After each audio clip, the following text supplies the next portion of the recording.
Thomas Pesquet, spationaute, héritier d'une toute petite lignée, 9 hommes et femmes qui ont fait la grandeur de la France dans l'espace. Une saga débutée en 1982, il y a 34 ans avec cet homme, Jean-Loup Chrétien. Jean-Loup Chrétien, Vladimir Djanibekov et Alexandre Ivanchenkov sont en route pour l'espace. Le sol de Baïkonour tremble. Dans un fracas de tonnerre et les feux de l'enfer, la Zemyor 4 300 tonnes arrache le Soyouz T6 de la Terre du Kazakhstan. Jean-Loup Chrétien devient le premier Français de l'espace. Et si Jean-Loup Chrétien est là, dans ce fauteuil du Soyouz, ce n'est pas un hasard. La France est alors un poids lourd de l'industrie spatiale.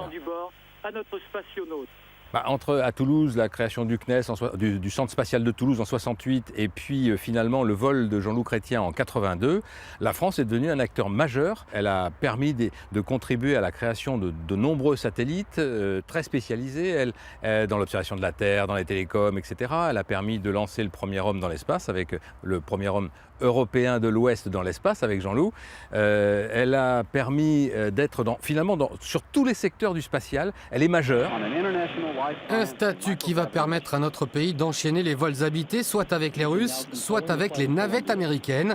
Comme Jean-François Clairvoy en 1994, 5e spationaute français et premier non-pilote de chasse. Il est polytechnicien et la preuve vivante que la science a déjà pris le pas sur la simple conquête spatiale.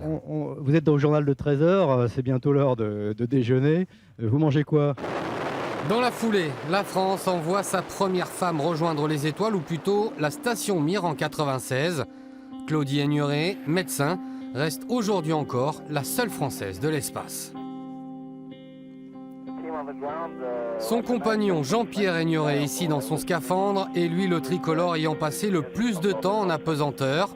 209 jours, presque 7 mois. Il fut également le dernier homme à quitter Mir avant sa destruction en 1999 et l'avènement de l'ISS.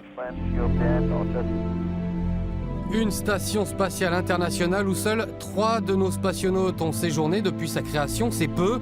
Regardez le calendrier de nos vols habités, réguliers, fréquents même, entre 96 et 99. Ils sont désormais beaucoup plus espacés, preuve d'une certaine baisse du poids de la France. Mais lors des 6 prochains mois, avec Thomas Pesquet, nos couleurs flotteront à nouveau haut, 400 km au-dessus de nos têtes.